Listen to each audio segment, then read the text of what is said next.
Venom, one of the most popular Marvel characters ever created. The Spider-Man villain who was just so loved and revered, he was turned into an anti-hero and became one of the best-selling comics in the 90s. He even edged out Spider-Man for #1 for a period of time. A brand new character making waves like that is literally unheard of. It's insane. Comic characters taking even a decade to burst onto the scene and become household names is still pretty quick. There aren't many comic book characters who are just known by the general public. When you look at meteoric rises for comic book characters, you look at people like Harley Quinn, Deadpool, even Miles Morales. These people all took about like a decade or so to really reach like the peak everybody in the world pretty much knows about them, right? Venom utterly shattered the amount of time it would take for him to become a household name and known amongst the fandom. All about you. Like the fact that Spider-Man won't let you help your poor daughter? Literally like 2 to 3 years, without even an adaptation or anything. Some of Venom's first major arcs were adapted into full-fledged video games. Maximum Carnage and Separation Anxiety most namely. When you look at games like Marvel vs. Capcom 1, they included Venom as the only villain from Marvel. Venom is also the only Spider-Man adjacent character to ever appear in a Marvel vs. Capcom game. Which to me doesn't make any sense really, because Spider-Man is so dang popular, you would think he would get at least 1 or 2 more reps. When characters like Doctor Strange and Dormammu are in the game, it's like, that's cool, but how come Spider-Man doesn't even get his nemesis in these games? But I digress. The 90s Spider-Man cartoon made Venom appear super early. Because his toys were selling so much, it was a no-brainer not to. It would just sell more. I'm sure we've all seen this insignia somewhere, right? It's one of the most sold pieces of merchandise in Marvel ever. Literally ever. Venom is just so universally loved. So much so that he's been adapted twice on the big screen. Topher Grace's Venom from Spider-Man 3 and Tom Hardy's Venom from the Venom franchise. These two characters headline blockbuster films as Eddie Brock, the Venom we all love and know. However, their portrayals each took up a different part of Eddie Brock and Venom's history. One portrayed the villain Venom, and the other portrayed the protagonist good guy anti-hero Venom. Neither of them really do a complete full story of Venom though, and this is kind of a massive issue. But they both also have some really good things going for them as well.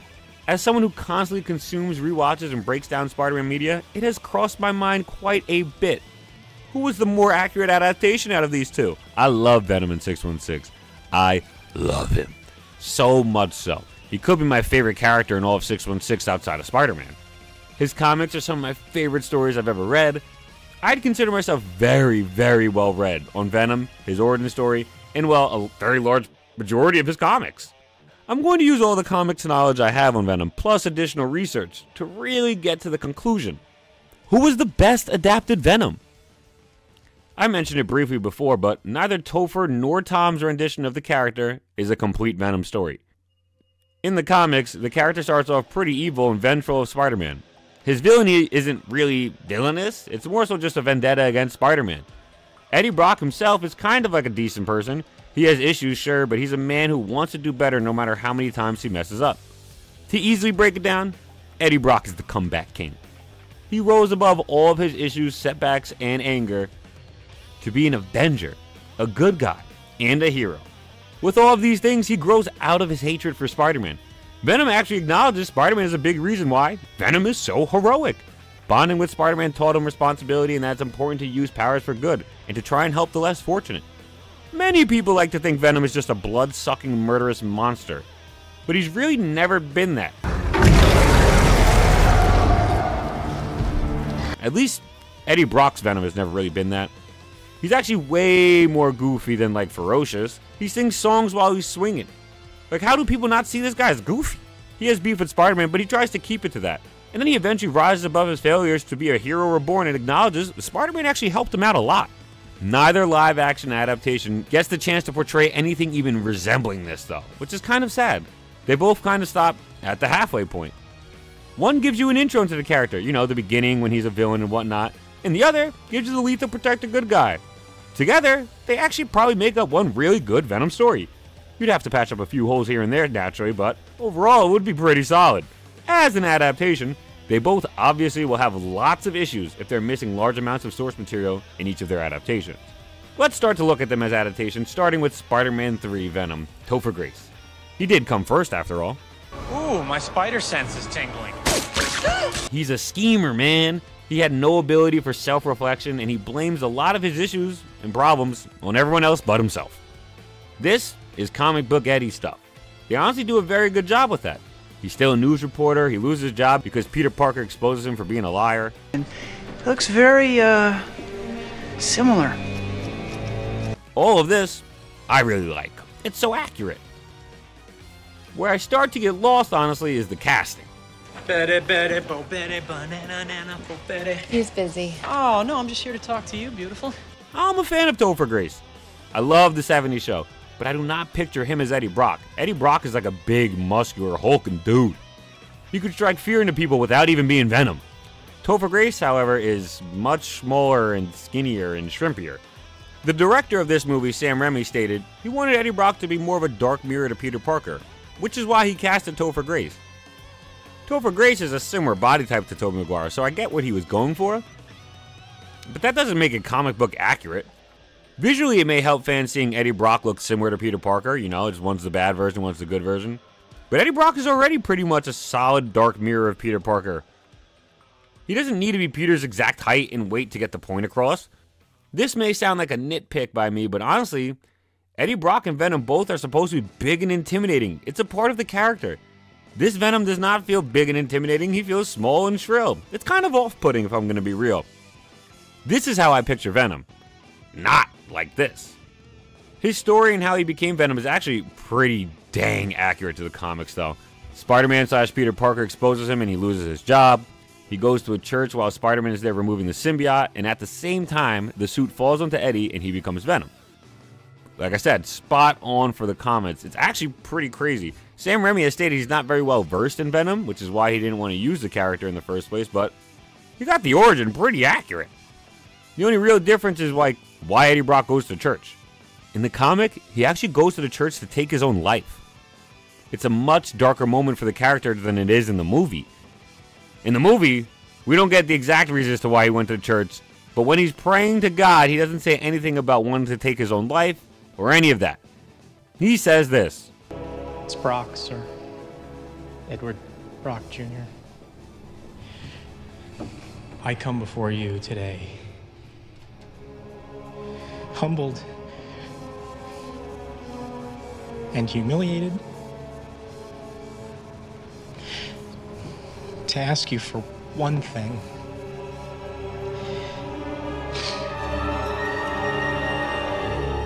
I want you to kill Peter Parker.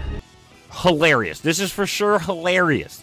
But it definitely changes the tone of the moment from the deepest, darkest place one can be to just being a grade A hater. You know what I'm saying? He went from being sad and depressed, willing to end it all, to hating on Spider-Man like no one really has ever hated on him before. This is some serious hate. Sadly, Eddie only becomes Venom like 80% of the way through the movie, so we really don't even get to see much Venom. He doesn't really torment Spider-Man for long like he does in the comics either. He's at the very least for sure evil, and he scares the living heck out of MJ, and this is super accurate. Like, MJ is terrified of Venom, so I get it. But the character doesn't have the goofiness you'd expect from Venom. It's not completely lost, he has some of it, you know, like, brings up spider sense and whatnot. I just wish, though, we got more of this. It's pretty jarring when you're reading the original Venom comics and his first appearances. You see this guy who's scary and menacing trying to kill Spider-Man, but then he's like singing Mr. Rogers' theme song to you on the next page. The character's multifaceted, but Topher Grace Venom specifically only really covered just the villain facet.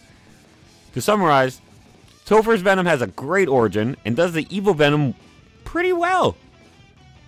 Where he comes up short, however, is, well, he is so short and doesn't have the physical presence Eddie brought, as well as not really completing Eddie's full arc. He doesn't learn from his mistakes and grow. Topher Grace's Venom just bites the dust and gets vaporized. It's a good adaptation, but with more love, it could have been a phenomenal adaptation. Come on, people. It was really right there. They just had to go the extra mile. Now let's take a look at Tom Hardy's Venom. Hardy's Venom is given way more screen time than Topher's. He had 2 full feature-length movies all about him, after all. Topher Grace really only had like 20% of one movie. As an adaptation, Hardy's Venom shows off the good guy side of Venom, as well as the goofier, more comedic side. Sure, man. Yeah, I'll just turn right down. Thank you. But in doing so, it skips right over all of Eddie's backstory and character growth. Eddie Brock was a degenerate who wanted to do good but never put in the work to do so. He was a screw-up as a teen, he was a screw-up as a young adult, and he was a screw-up as an adult. Hardy's Venom, however, did not include this. There's actually a lot about Tom Hardy's Venom that just blatantly ignores the source material. For starters, Spider-Man's not in the story at all. I don't think Spider-Man needs to be in a Venom story. I love Spider-Man and Venom, I love them both. But not every Venom book or story needs to have Spider-Man in it. Aside from his origin. His origin needs Spider-Man. He has to be there. Spider-Man is a very, very large reason as to why Venom and Eddie Brock become who they are. It goes deeper than just exposing Eddie Brock. Without Spider-Man, Venom just wouldn't be Venom. The symbiote, for starters, sticks with Spider-Man first and then goes to Venom. This is pretty imperative for Venom's story. You need to have the hero get the suit and lose it before Venom gets it. This is how the black suit learns anything. It follows Spider-Man's lead. The black suit wants to be a hero and do good because of its time working with Spider-Man. This is also where the insignia comes from. The logo we all know and love. So not having Spider-Man involved in Venom's origin makes no sense in the slightest. Why is the suit benevolent and have such a strong sense of responsibility if there was no Spider-Man? Why does it have a giant white spider on his chest? If you call this a dragon, I'm gonna Like, this stuff is very, very easily explained with just Spider-Man being there. Just have Spider-Man be there. When you remove him, not only do you remove the very easy explanation for all of this, but you also remove a very large motivator for Venom. The constant reminder of failure, but also to be better. Spider-Man is necessary for Venom's origin story. He just is. Tom Hardy's Venom movie just acting as if Spider-Man doesn't exist and blatantly ignoring him is a major letdown as a Venom fan. It really is. Also, Eddie Brock in these movies is just a solid, good dude. Because he just is. Eddie Brock doesn't hit rock bottom because of all of his lying and cheating he did. In the movie, Eddie Brock hits rock bottom because he had the balls and the integrity to go after a massive a-hole who deserved to be taken down. It feels like the writers for the live-action Venom movie noticed that Eddie Brock is a large cause of his own failures, and then removed this from the character. It's just so sad. Characters need to be flawed. They need to make mistakes and have issues. It's what makes them real, actual characters instead of just forces of nature or plot devices. Eddie Brock growing up and realizing he sucks and needs to be a better person is way better than just a good guy from the get-go. It's also more accurate because, in the comics, Eddie Brock realizes he sucks and needs to start being better. This happens. This actually happens in 616. Eddie Brock made mistakes constantly in the comics. He's a super flawed character. That's how you get to be the comeback king. You don't get to be the comeback king if you don't come back from anything. Seeing Eddie Brock grow and learn is imperative to him as a character. And it's a damn shame Hardy's Venom never got the chance to do so. Continuing with things that aren't accurate, the lack of logo is so frustrating. This Venom design, altogether, is phenomenal. He looks gorgeous. Whereas Topher Grace's Venom really doesn't feel like Venom when you look at him. Hardy's is like, holy shit, that's Venom. But he doesn't have the insignia that is just, oh, so iconic. He is massive, hulking, slimy, big, scary teeth. Like, this is so Venom. He's got all of that. But wow, would it have been better if he had donned the insignia. Hardy's Venom does do some things very well, however. We gotta give the credit where credit is due.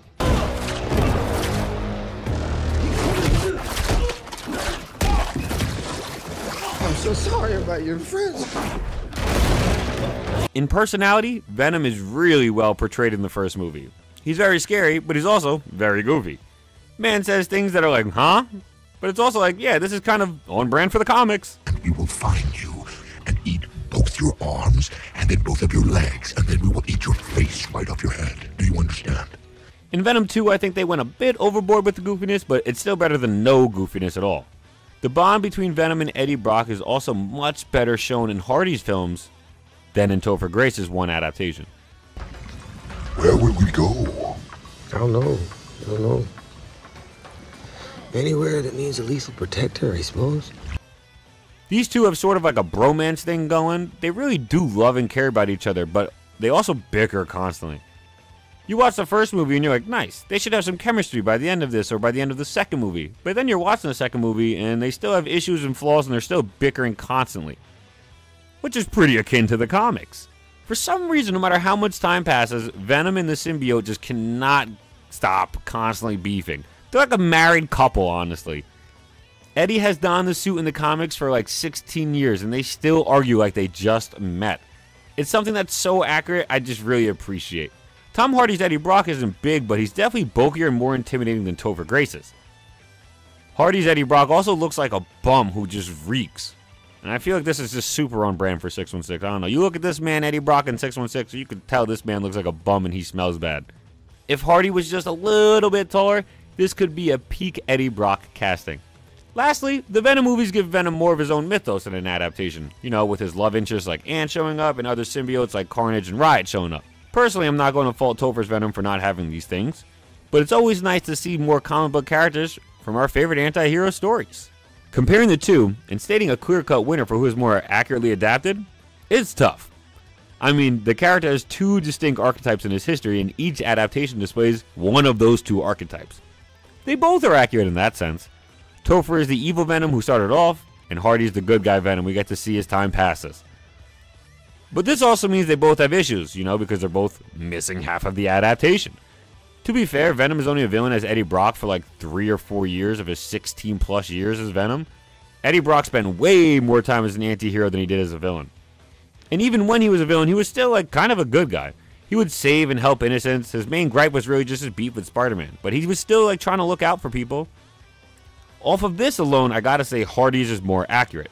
But the complete and utter lack of origin story and Eddie's character arc just hurts so much. Topher's Venom has both of these things. In that sense, he's the more accurate Venom. As you can see, it's very difficult for me to pick who's the more accurate Venom. It's like splitting hairs at this point, you know? Topher Grace shows up, he has the evil Venom without like the goodness in him, and then Tom Hardy shows up and he's all good, he never showed a lick of evil in his life. If I really had to choose, you forced me to choose, Topher Grace's adaptation is more accurate, due to the adaptation being a smaller sample size of Venom's history, and then doing that well. Topher Grace may not look like Eddie Brock, but he definitely had the personality. Hardy looks way more like Eddie Brock, but I don't think he embodies the personality as well as he could have. He's too much of a good guy in these movies. If I'm being honest, I probably enjoy Hardy's Venom like way more, but when it comes to accuracy, I have to go with Topher Grace's Venom. Ooh, my spider sense is tingling.